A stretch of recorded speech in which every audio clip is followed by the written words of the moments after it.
Welcome to Property Now. I'm your host, Michael Carboni, but you can call me Carbs. Now, this episode is part 2 to last week's episode. So it's all about mortgage broker Q&A with the sexiest voice in property podcasting, Jason He from Kalido Loans. So if you haven't listened to part 1 or watched part 1, make sure you go back and do so. A lot of great context, a lot of great Q&A.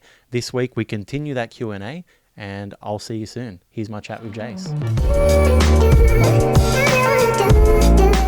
This one's titled Advice for a First Home Buyer. There seems to be a few of those as well. So if you've utilized a parent as a guarantor, which a lot of first home buyers need to do today and have been doing Bank of Mum and Dad. Bank of Mum and Dad. Yep. We've had episodes based on this, so go back and check it out. They were very interesting. How have you convinced them to sign on as a guarantor? So I'm trying to brainstorm the best way to approach the subject with anxious boomers who think it means the bank will take their house if I miss a payment. Yeah. And this is like probably a common thing as well. Like how do you approach the conversation with your boomer or late Gen X parents about, hey, can you go guarantor my home, please? Yeah, like I think whenever you're dealing with family, it can become pretty delicate, right? Because you don't want to come across as pressuring them to go guarantor. The parents may have reasons that they don't want to go guarantor that they don't really want to talk about. Yep. Whatever that is. Like what? Yeah. Well, who knows, right? That they might have plans on selling the property that, that they don't want to complicate the situation or whatever assumptions they've got around this whole guarantor thing. So I think the best way to approach it is to provide as much information as possible. Help the parents understand, what the risks of going guarantor are and what the obligations of going as a guarantor is. And then leave them with that information so that they can make their own decisions. Yep. And really just take an approach where it's pretty open, is that no one's going to feel pressure to do something. Yep. And also I think talk about the potential things that the parents need to consider. So be proactive about it, right? So rather than having your parents ask you questions about certain concerns they may have, the concerns that your parents will have, most likely other guarantor parents would have, right? And if you speak to your mortgage broker or perhaps even your lender, or even if you go onto the websites on the net, you'll be able to download, guarantor guides, handbooks, and so forth that have all the FAQs. For example, whenever I talk to my clients about going, having their parents go as a guarantor, is that I'll address proactively some of the things that can go wrong. And I'll address proactively some of the things they need to think about, such as siblings. So if your mum and dad go guarantor for you, what about your brother or your sister? I was going to ask that. I think that would be the one thing that maybe holds some parents back. Like, how do you help one out? Will that affect you being able to help the others? Is there a game plan or a strategy That's right. around So that? that's where the game plan, the strategy is really important, because if the parents are sitting on all this equity, so let's say it's, $1 million, $1.5 million with no debt. That's a lot of equity. You can be a guarantor to a lot of your kids. Right. But I think it's having that clarity so that the parents understand, if I go guarantor for my son, I still have equity and I can go guarantor for my daughter when she needs it. And I can still go guarantor for my third child when they need it. Right. Rather than, if I go guarantor for you, would I have enough for someone else? Right. So clarify that, help them understand and have a strategy and game plan, have that conversation. What I think is really dangerous with that, and often if you're going to get rejections about parents going for guarantor, is the lack of info. Like the parents don't know the information. And I think that info is usually helpful coming from a third party. Right? Like, how when family members tell each other something, you don't really believe it, but a third party tells you, you're like, oh man, that's gospel. Right? So perhaps have your mortgage broker, because your mortgage broker has to sit down with a guarantor anyway to explain to them all the pros and cons. Are there any tips, so in your real life experience, are there any tips that have helped, that you've explained, that have helped get parents across the line? And alternatively, I'll flip it around. Are there anything that you showed the parents and their kids that sort of made them change their mind about going this way? Yeah, absolutely. So the number one thing is the limited guarantee. So when you go guarantor for your kids, you're not guaranteeing their whole loan. So if they're borrowing $800,000, you could be only guaranteeing $50,000 of that. Okay, gotcha. Right, so and they also could borrow $750. But they need the parents to help them with the extra $50.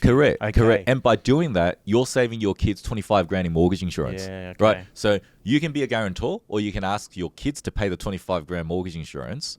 Right. So that's where you weigh it up. So your only limited guarantee is $50,000. Right. And the second one is, you can, as a guarantor, be released from your responsibility much sooner. It's not 30 years. Yep. Because as soon as the loan that your kids have is equal to 80% of the value of the property, then the bank does not need the parent's property as guarantee anymore. So they can release you so because they paid that part. Correct. For example, the loan started at 90%. Yep. So the kids borrow 80% against their property. Yep. And 10% came from your property. Yep. So as time goes by, the loan comes down, right? Yep. It's getting paid down. And the value of the property generally will go up slowly. Yep. Right? So you got two things happening, right? Yep. Loans coming down, property's going up. So you get that equilibrium where the loan is now 80% of the property value, then the parents don't need to be guarantors. So effectively, you pay the first bit that you pay off is the part that is secured against your parents' asset. That's right. Okay. That's right. So the bank is also motivated to release the guarantor ASAP. Yeah. Yeah. So the bank is not very happy for a borrower to go increase their loan back as it pays down rather than release the guarantor. So what would it take for the parents to like lose their house because they've gone guarantor? Is it like, does it get to that extreme? Like, that'll be really extreme. So that'll happen if you as the borrower default on your loan, you don't pay it. Yep. You might have lost your job, or you just decide you don't want to pay the loan anymore. The bank has to take action to sell your property, which is very extreme, right? And then after they sell your property, let's say, for example, the value of property just tumbled down. Yeah.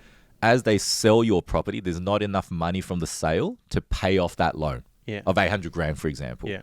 And 50 grand is guaranteed by the parents. Yeah. And the bank only collected 750. Yeah. So there's an outstanding 50 grand. That's where the bank will consider pursuing the guarantor. But really, even the banks don't want to do that. Yeah, of course. Right? Because you don't want to go pursue someone in their 60s, in their 70s, especially if it's their primary residence, because you're probably going to end up on current affair, right? For selling the houses of, a couple of retirees who are trying their best to help their kids get into the property market, and whatever happened has now caused this to occur. But is the risk there? Yes, the risk is there. There's always got to be a risk. Yeah. But so this is fascinating. We could almost do a whole episode on just this, right? So a couple of questions I have, right? Do the parents need to have their property fully paid off? Is there an LVR sort of limit? Like, are there any limitations in that regard? Yeah. So you don't need the parents' property to be fully paid off. No. So it's okay for the guarantors to have a mortgage or a loan on their property. Yeah. But there's got to be enough equity, right? So there are parameters, right? Some banks, for example, have a policy where, it needs to be only 50% LVR, right? So if it's over 50% LVR, can't do it, right? Some banks have a policy that if the parents are pensioners with no other source of retirement income, and this is their primary home, they won't accept it. Okay. Because they don't want to get into that situation of kicking pensioners out of their house. Right? They'd be more than happy to take an investment property. No questions asked. But your home and your pensioner, no good. But some banks are okay with that. Right? Does their mortgage need to be with the same bank as the kids are going with if they're doing this? Generally speaking, most banks prefer that the kids have to take out the mortgage with where the guarantor mortgage is at. So if the guarantor's got a mortgage at St. George, the kids should take out their loan at St. George. But there are certain banks that allow you to take out your loan at ANZ, for example, and have the parents' property at St. George as the guarantee. Yeah, fascinating. But there are more criteria, conditions to that. Fascinating, man. This is a whole episode on this, I reckon. Yeah. We should get some people that have done it. Like, we've got clients where the parents have gone guarantor for 3 kids. Yeah. All at the one bank. And the kids are releasing each other or the parents of their obligations slowly. So one of our clients, and one of the clients we helped, the other 2 we didn't even help. Yeah. Right? They already had their loan there. Our client came to me wanting parents to be guarantor, plenty of equity. Yeah. And the parents were all for it because they're thinking, well, I can't take my equity and go shopping with it. Yeah. It's doing nothing for me. Yeah. I'm not selling the property, right? I'm going to live here, pretty much forever. Why am I not doing this to help my daughter save 25 grand in mortgage insurance? Well, for the kids, it's the only way in many cases. And for the parents, all they have to do is have that one meeting supply some documents. That's it. Then after that, they don't really have to worry about it. It gets paid down, and then they're sort of released from it. It's exactly there's right. not much they have to do, and they're helping their kids. Correct. And the guarantor's capacity to pay is not assessed. So the guarantor don't need to provide income documents or anything like that. They just need to provide the bank with what assets and liabilities they have. What if, so I've got, these are all my questions now. What if the parents want to continue, what if they're investors, they want to continue to invest? Does being a guarantor affect their opportunities to invest themselves later on? Or do you sort of assume that they're sort of at the pay down stage of their journey, they're looking forward to retirement? Yeah. Does it affect that? Oh, it may, because, for example, they might want to use the equity in their property to invest. Yeah. Right. Okay. So if a portion of that is taken up for the guarantee, You can't use those dollars there again. may not be enough, or they might have plenty. So all individual circumstances. Yep. Yeah. Okay. I could keep going on. Let's go back to the questions here. Let's go to another sort of case study-ish question. There's a lot of figures in this one. Okay, Yep. So again, let me know if you need me to repeat anything. But you're doing such a good job so far. You are revealing all. That's what sexiest voice in property podcasting. Okay, so estimate my borrowing capacity. So hi, we have 195k household income. That's pretty nice, right? 35k HEX debt and 140k deposit ready to go. This could be 160k by the end of the year, depending on how work goes, right? So you got all that so far, Jake? Yeah. We're looking at potentially buying towards the end of the year. My partner just finished uni and started her full-time role, earning 75k plus super. We're scouting online, and where we're currently living, which is the Gold Coast, it's anywhere between 700 to 800k for a 3-bedroom townhouse, or 900k for a house, right? 900k plus for a house. We'd rather the house, but before I go to a broker, I was wondering if anyone could give me an estimation of our current earnings. I'm a sole trader. Over the last 2 years, my income has been 110 and 120k respectively. I've always been hesitant to speak to a broker until I've had those 2 years under my belt. Where do you start? Oh, man. You start by going and speaking to a broker. There's a common theme here. Yesterday, right?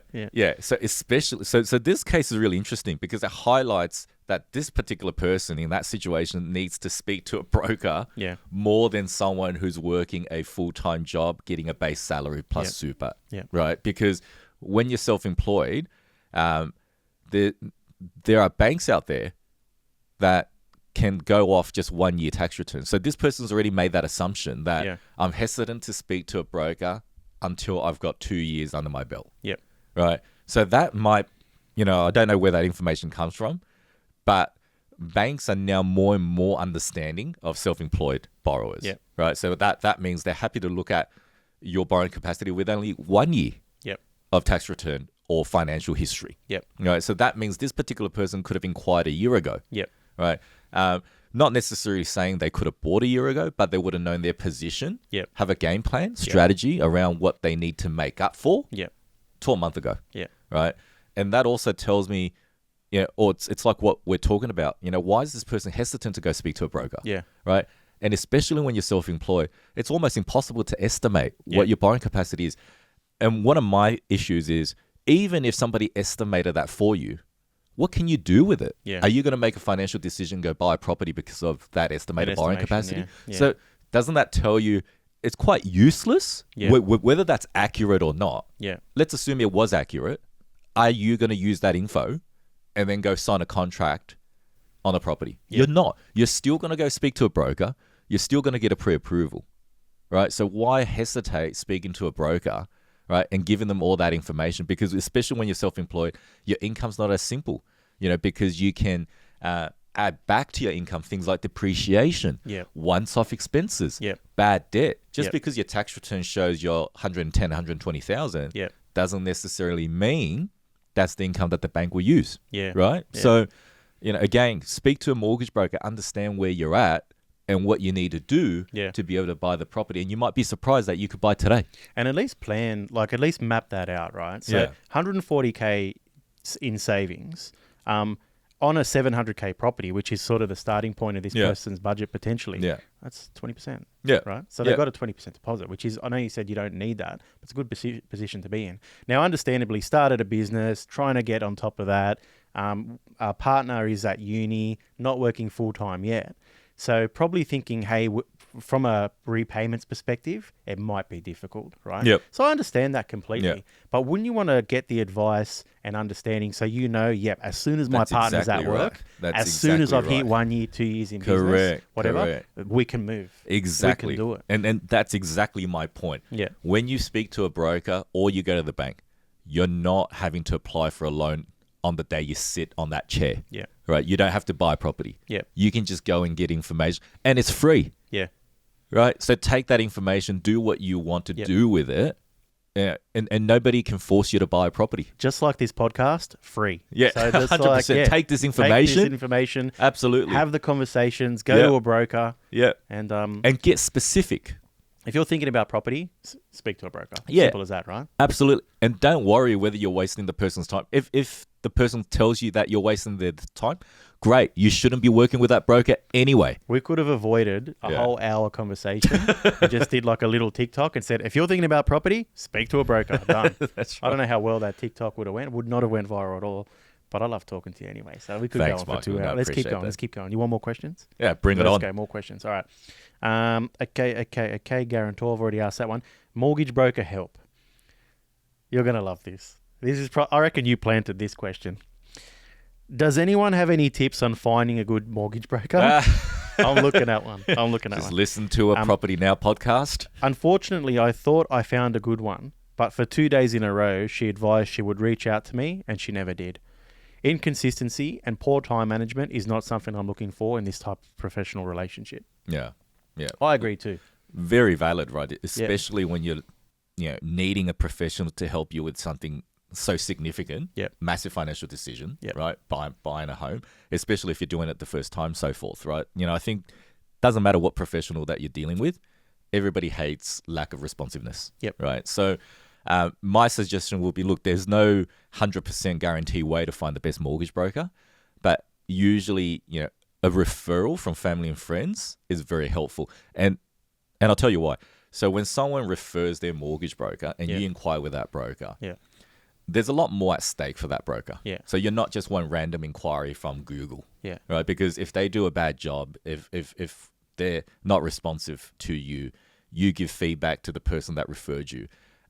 They've really messed up that existing relationship. You're hurting more than one relationship. Correct. Yeah. So that client that's referred is not going to refer anymore. Yeah. So generally speaking, good mortgage brokers would understand that. Yeah. Right. And because they understand that, they'll make sure that they don't drop the ball. Yeah. Right. And I think another one is, when you have that initial conversation, don't just let the broker drive the conversation of the Q&A, right? You can ask questions like, how do you prefer to communicate? Yeah. Right? How responsive are you? What's your capacity at the moment? Yeah. Things like that are important because, brokers are humans too, right? Yeah. So if Most they're- of you. There's no AI brokers yet, are there? Are there any AI brokers? there are no AI brokers, right? But people can get busy, right? Or people might have leave. People have things in life coming up, Yeah. right? Maybe they're not always willing to volunteer that information, but I think it's worth asking. Yeah. Because, for example, if I'm dealing with a professional, if I'm looking for a buyer's agent, I'd ask the same question. What's your capacity at the moment? Would you ever say to someone, hey, listen, thanks for the referral. We're flat out at the moment. We can't actually do this. Or would you ever say that? Yeah, Or- absolutely. Yeah, because it's all about the communication, right? Yeah. So if genuinely we are flat out, we have no capacity, and you are wanting to do something quickly, Yeah. right? You want to buy now, or perhaps you've already seen a property, you've inspected it, you want to make an offer Yeah. in 3 days' time. Yeah. We genuinely don't have capacity, Yep. then we'll tell you we don't have capacity, but I can recommend a really good mortgage broker that I know in the industry that can help you. I think people look at Google reviews, they look at online sort of stuff, but for me, maybe I'm a bit older, but I love the referral for something as big as this. Yeah. Like I'm about to go into a full commitment to buy a property and be paying down a loan for a number of years. Yeah. I want to know that the person I'm dealing with is someone I know has dealt with before. That's right. I know they're good. It's like, mate, I'm looking for a vasectomy doctor. I'm not going to just go for the Google Correct. reviews. I Correct. want to know, Jason, who'd you use? Yeah. 100%. Dr. Vass. I thought you'd laugh at that, and I've just fucking revealed that, some of my family planning options here. TMI, Michael. TMI. TMI, mate. TMI. If anyone knows any good vasectomy doctors, just drop a comment on YouTube. That'll be fantastic. I got two more, man. This has been. We might have to split this episode in two, I reckon, which is going to work really well for us. Sounds good. But it's just mad convo. Yeah, it is. Let's do it again and again and again. Okay, borrowing capacity based on intentions. So this is investment versus owner-occupier. This is a great question. I think at the moment, very relevant for a lot of people. So I'm looking to purchase my first property as an investment. Will this impact my borrowing capacity? I've seen content from property bros. You can tell this came through our channels. Property bros that make it seem like the banks will lend more if the goal is utilizing capital growth on the initial property to purchase another property in the future. Is this true? Yeah, so it's not the banks are willing to lend more utilizing the capital growth. Yep. So if your loan application is the intention of buying an investment property, yep, the bank will take into account the rental income of the property in calculating your borrowing capacity. Okay. Right? But also, it depends on your living situation. For example, if you're renting and paying $700 a week and you're telling the bank, I'm buying a property as an investment, then that $700 a week is still part of your expenses, right? Yeah. But if you're buying a property to owner-occupy, yep, the bank does the calculation that you no longer have that $700 a week in rent because you're not paying rent when you're moving into the property. Yeah, that's right. Right? So doesn't mean always, because if the investment property is only going to give you $500 a week in rent, but you're paying $700 a week in rent to live in the property, yep, you may not get a greater borrowing capacity. Yep. Right? But you might be living at home rent-free. Yep. Right? And buying an investment property will give you greater borrowing capacity than buying an owner-occupied property. Right? It's like our most common advice on this podcast: just stay at home for as long as you can. Oh, absolutely. Because that's what you need to do these days. Yeah. And so, am I right in saying that a loan for an investment will be at a higher interest rate than a loan for an owner-occupier? Only slightly. Yeah. Like the difference between an owner-occupied interest rate and an investment interest rate is that gap is getting smaller and smaller. So there's no fixed policy. Yeah. Some banks it's only about 0.1, 0.2% difference. Yeah. Some banks might be 0.5% difference. But slightly, but over time, yeah, it's going to make a difference. Correct. Is this a relatively new thing, that they've introduced a difference for investors versus probably around 2015. Okay, so prior to that, there was no such thing. Yeah. You got a variable loan, or you got a fixed loan. And why'd they do this? They're trying to discourage investment in property. Why'd this come in place? In I don't know who introduced it, but I think APRA introduced it to slow down, stop people buying 100 lending. properties in 5 minutes. Yeah. But I don't know why the bank's charging more for it, because I think the cost of funds is the same. Yeah. So just because you're using it for investment, I think if they want to slow down the investment lending, they could increase the criteria rather than increasing the actual cost. Yeah. If that makes sense, make the rates the same. Yeah. But lift the criteria or reduce the borrowing capacity. I wonder if that'll I could see that changing in a few years back to encourage investment again. I could see that. Yeah. I could see that changing. And the same thing happened back then on different interest rates for principal and interest repayment versus interest only. Yep. Back in the days prior to 2015-ish, it was just a one rate. Yeah. So whether your investment was P&I or interest only, it was the same rate. Yeah. But now you get two very different rates. Now there's 4 sets of rates. Yeah. Purpose and repayment type. Yeah. Okay. Final question. Sure. I've loved this. I'm getting all this free advice. I hope you're I know, enjoying right? it as well. Where do I send the invoice? Mate, no. Free service. Mate, free service. Yeah. I'm giving you all this I know spotlight. This spotlight. You love it. Money can't buy this stuff. This one came from one of our most recent episodes on YouTube. I love when people just drop questions in our YouTube, because we'll pick those up and we'll eventually answer them or use them. So is it better to put the extra repayment amount into the offset account or directly onto your mortgage? And this is something that it's probably the same, but this is something that it's again, it's an emotional thing, right? I actually have this question regularly, and I'm like, should I just pay it off or should I just keep it in offset? What's the difference? Okay, so there's 2 differences. The second one is a tax thing. Yeah. It's a bit more complicated, so I'll talk about the first one. In terms of saving interest, it's the same. Yeah. So whether you got $10,000 in your offset account or you pay that $10,000 into your loan account, no difference in terms of interest. Yeah. Your cost is the same, Yeah. right? But I think the difference is a visual thing. Yeah. When you park $10,000 in your offset account, your loan's still $500,000. Yeah. It's not $490,000. Yeah. When you put $10,000 into your loan account, Yeah. your balance owing goes down to $490,000. Yes. And your available funds that you can redraw Yeah. is $10,000. Yeah. So whatever you paid ahead of schedule, the banks are a bit cheeky. They let you know you can take it out. Yeah. If you take it out, your debt goes back up. So it's Yeah. kind of like, Yeah. very in a subtle way telling you, hey, you paid extra, but don't forget you can use that money again. But so either way, Yeah. so because this is the thing, because I would think mentally, it's nice to know you can easily access the money. But for if you're saving up for your next investment and you want to use equity and a bit of cash, then it's great to keep it in the offset, right?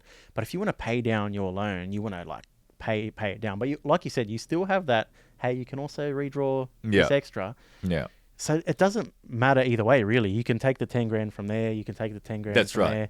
So and the bank wants you to really keep on the hook for longer. Yeah, exactly right. Exactly right. So the question we often get from our clients that put money into their loan and it comes up as redraw available funds. So for example, they got an inheritance of $100,000. Yeah. They chucked that into their loan of $500K. Yeah. They only owe $400 now. Yeah. But they got $100K in available funds. Yeah. The question they'll have for us is, why is my repayment on principal and interest still the same? Yeah. Right? But what they don't understand is principal interest repayment is calculated based on the limit of your loan. Gotcha. Because you could take that $100,000 out any day. Yeah. Right? But if you tell the bank, I don't want that money there as redraw, reduce my limit to $400,000, then the bank will recalculate your minimum repayment. So is that refinancing? No. No, you're not refinancing. So you're not changing banks. So refinancing generally means you're moving banks. So you say, hey, bank, that extra $100,000. Get rid of it. I want to pay less per week now. Yeah. Reduce my limit because your limit is still $500,000. You owe $400,000 because you got $100,000 redraw. Yep. If you say, I don't want that money, I want my repayments reduced, then your $100,000 will disappear. Makes sense. If your goal is to pay down debt, then that's a good solution because you're not going to touch it then. Correct. You can't touch it. Correct. Correct. So it comes down to discipline, right? There's always a benefit of having liquidity because you never know what will happen. Exactly. So it's a good buffer sort of insurance policy to have cash. Yeah. But the second point around the difference is more relevant when it's an investment loan or you have plans to turn your current home into an investment property down the track. Okay. Right? I'm It gets a little bit more complicated because, when you put money into the loan directly and take it back out, it's what we call resets the purpose. Gotcha. Right? So, for example, you have an investment loan of $500,000. Yep.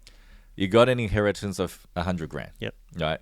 If you put that $100,000 into your loan is now $400,000. Same example.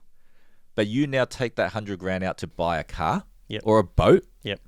Right? Now your loan's back to $500,000. Yeah, okay. You actually cannot claim that $100,000 you took out is still tax deductible. Yeah, gotcha. Right? But if you put that into your offset account, your loan has not changed. Yeah, it doesn't matter. The purpose of your loan was always investment. Yeah. It never been reset because you never paid it back and took it back out. Then you can take that $100,000 out of your offset account, go buy that boat, and your loan of $500,000 still remains 100% tax deductible as an investment. You've just solved a question that I go back and forth on all the time because I'd love to see the loan amount going down. Yeah. But I'd also love for my home to one day be an investment property. Correct. So if that's the case, so it comes back to investment versus owner-occupier. Correct. If your goal is to pay down debt, pay down debt. Yeah. Wonderful. You live there. It's your own. It's your home. You're building up equity. One day you're going to be able to help your kids by being a guarantor because you paid off all this debt. Yeah. But if your goal is investment, then offset. Yeah, Always in the offset or account. upgrading. Or upgrade. Yeah, because a lot of first home buyers, this is not their forever home. So they're buying a unit, a townhouse, or something else.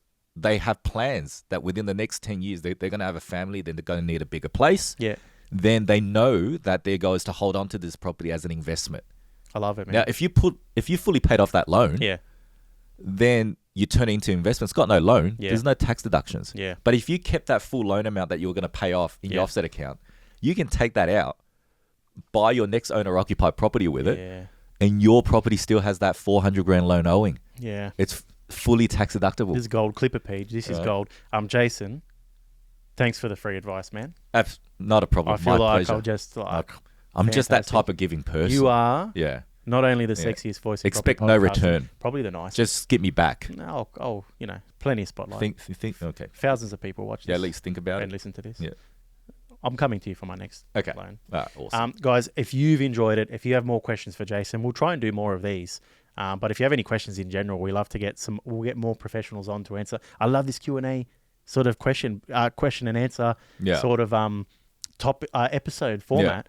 Because I don't have to do anything. I just got to ask the questions. And I really enjoy it, right? Because I feel like there's so much misinformation. So good. Right? Because of the fact that people are not going out and seeking that professional advice from day one. Yeah. Right? And this is where you get all these responses of individual experiences, understandings, but it's not always applicable to that specific person. Yeah, I love it. I love it. So if you've enjoyed it, keep dropping the questions. Give us a like, give us a share, follow us wherever you can. This has been Property Now. I'm Michael Carboni. We'll see you next time. Thanks, guys. Guys, thanks for listening to part 2 of our mortgage broker Q&A with Jason He, the sexiest voice in property podcasting. I loved it. So if you've got more questions, keep them coming and we'll keep trying to bring you episodes just like this. I'll see you next week.